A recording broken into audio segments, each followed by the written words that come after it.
Let me start off today by thanking each and every one of you, a sincere and genuine thank you for everyone who has viewed any of my Nagorno-Karabakh YouTube episodes. It has really been rewarding to see so many people interested in my reflections and my thoughts, and also for those who have taken the bother of dropping me a line, supporting some of what I've said, disagreeing with other points, let alone those from both sides, Azerbaijani and Armenian, who have not been too happy with some of the points I've made in my previous 8 episodes. But such is personal reflection, and this is how analyses proceed, in my opinion. So thank you once again for each and every one of you. And welcome also today to another YouTube episode of Nagorno-Karabakh, and this one is number 9. A few days ago, I was listening to an interview by Emilio Criccio of CivilNetTV with Eric Hacopian, a namesake perhaps, but we are not related. And I'm saying this because I've been asked that question too. In that interview, Eric Hacopian quoted John F. Kennedy after the Bay of Pigs crisis with Cuba and with Russia. Success has 100 fathers, but failure is an orphan. A very, very germane and relevant and rather strong statement that I think suits the circumstances of Nagorno-Karabakh at the moment.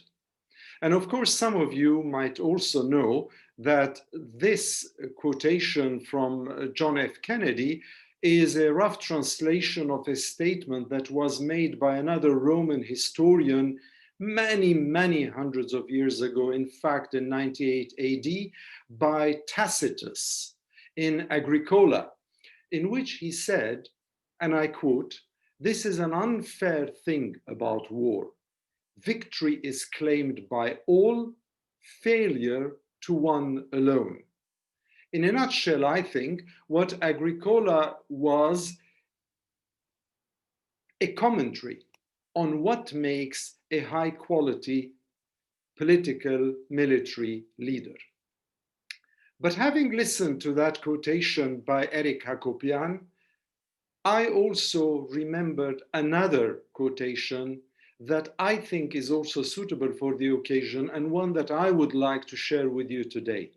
And this one comes from more modern times than Tacitus. It is by the Italian Marxist philosopher Antonio Gramsci, who said, "Pessimism of the intellect, optimism of the will." I think it's quite thought-provoking. So today, before I start to focus on the one point that I want to highlight in number 9, I would also like to say that I'm going to put yet again 3 links in the description box of this episode. The first one, you've guessed it, it's by Eric Hacopian, and it's where he uses that quotation on the use of the war by different Armenian political forces. Another one, and this time Eric Hacopian shifts roles and he becomes presenter, interviewer rather than guest, is on the culture of war in the post-war period. And for this, he has an interesting, albeit a bit long, interview or conversation with Professor Georgi Derluguian, who's professor of historical sociology at the University of New York in Abu Dhabi, again on CivilNet. I'll put that link too. And the third and final link for this episode is the Human Rights Watch statement on Armenian prisoners of war, and on the third Geneva Convention more specifically. So, the situation between number 8 and number 9 today in Armenia has been quite fragile, quite tenuous. There have been protests continuing against the Prime Minister Nikol Pashinyan and on his behavior during the 6-week war over the enclave of Nagorno-Karabakh. I've talked about this in previous episodes. There is no point in rehashing it again and telling you my position or my observations and reflections on his role in the defeat of Armenia by Azerbaijan. But I would again highlight the 2 points, which seem to be also points that the protesters and the opposition parties, 17 amorphous parties, are trying to highlight, which is, why didn't he strike a deal when he was offered one earlier that would have this ignominious defeat, because Shusha will have stayed with Armenians? And secondly, why were Armenians in Armenia, Yerevan and other cities and towns and villages being given the wrong message about the performance of the Armenians on the battlefield? So there is a lot of uncertainty there. Still, people are pushing for his resignation, and even another name proposed by the opposition parties, Vasken Manukyan, a 70-plus-year-old veteran of the USSR period, is being mooted as a replacement. But Nikol Pashinyan, to date at least, as I record this YouTube episode number 9, has not thrown in the towel. So let me come to my key point for today. In many videos posted to, say, Telegram channels, we have seen, the world has seen, it's on many social media platforms actually, Armenian prisoners of war who are seen being forced under obvious duress and with the apparent intent to humiliate. They're being forced to kiss the Azerbaijani flag, to praise Azerbaijani President Ilham Aliyev, to swear at the Armenian Prime Minister Nikol Pashinyan, and to declare that the breakaway region of Nagorno-Karabakh belongs to Azerbaijan. And of course, one of the most provocative and challenging and painful pictures was one that almost went viral on social media, was of 2 Armenians, an older and a younger gentleman, Benik Hacopian and Yuri Adamian, both from Hadrut, in military fatigues. And they are being shot in cold blood after their surrender to the Azerbaijani forces. To be fair, a converse picture, which has since then been proven to be not true, was one of a clip of an Azerbaijani prisoner of war being killed by an Armenian soldier. Why do I say it was proven to be untrue? Because the BBC reported that its investigations led to that photo being taken in Russia in 2013 and not in Karabakh or the Azerbaijani districts in 2020. But it raises two important points, actually. One point it raises is that we are not only talking about Azerbaijani and Armenian prisoners of war, we're not only talking about the necessary exchange of the corpses, the bodies of dead soldiers, and God knows there have been quite a few, but also of prisoners of war, of people who've been injured, people who've been detained and are in prison or have disappeared from both sides. What is not being told also, but is a fact on the ground, is that there have been non-state actors who have also been caught. And by non-state actors, I'm using a more civilized way of saying mercenaries who were brought in allegedly by Turkey from places like Syria and Libya.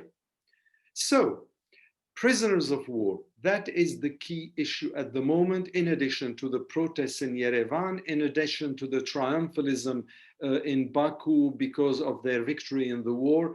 What do we do with those prisoners of war?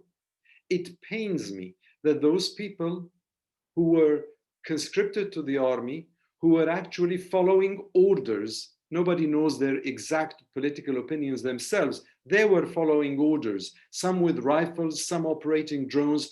These people are being traded now as basically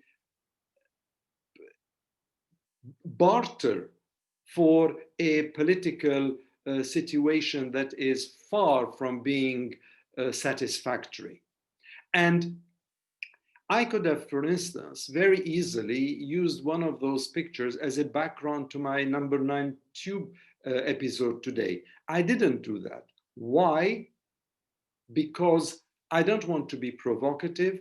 I don't want to use images that prey on people's emotions. After all, let us be quite frank about this. And sorry, viewers, because I'm sure I will get a lot of people who are saying, what kind of scurrilous remarks are you making, Harry, today? But after all, let us not forget that Homo sapiens, mankind, womankind, personkind, I don't know how you put that in gender neutral terms, Homo sapiens is a sophisticated and perhaps more intelligent form of primates. So those emotional outlets, this bile, this bitterness that has erupted is to some extent understandable, but here is where wisdom should kick in and where people should manage, leaders, not dummies, should manage this sense of vengefulness and this sense of bitterness and loss in order not to let it spill out of control. So prisoners of war are important. And I hope, I pray, I beseech, I think, I implore that those prisoners of war should not be used as commodity. They should be returned because these people sacrificed their lives for their own homelands and their own countries. And it doesn't do either the victor or the loser any benefit or any kudos or any brownie points by dragging their feet and being so inhumane in their treatment of prisoners of war or in their swap of those POWs. So let me just for 2 minutes say, what is a war crime? Which is what happens when you ill-treat, maltreat, treat inhumanely those prisoners of war. War crimes are actions that violate international rules of war as defined by the body of laws. Most importantly here, in my legal opinion, are the Geneva Conventions. Let's not forget that the Convention's signatories consist of all member states of the UN, including Azerbaijan and Armenia. And one of the duties of the signatories of those conventions is that they must protect the prisoners of war, as well as the sick and the wounded from harm. Besides, what war crimes talks about is when any force, alien or otherwise, tortures, injures, or kills a prisoner of war. The Geneva Conventions also, by the way, protect civilians. So this is today's focus, and I hope somebody out there is listening, because this cannot continue. And okay, to a large extent, both the ceasefire and all the accoutrements around the ceasefire are a Russian responsibility in some way or other, because they are the ones who negotiated, who brokered the ceasefire.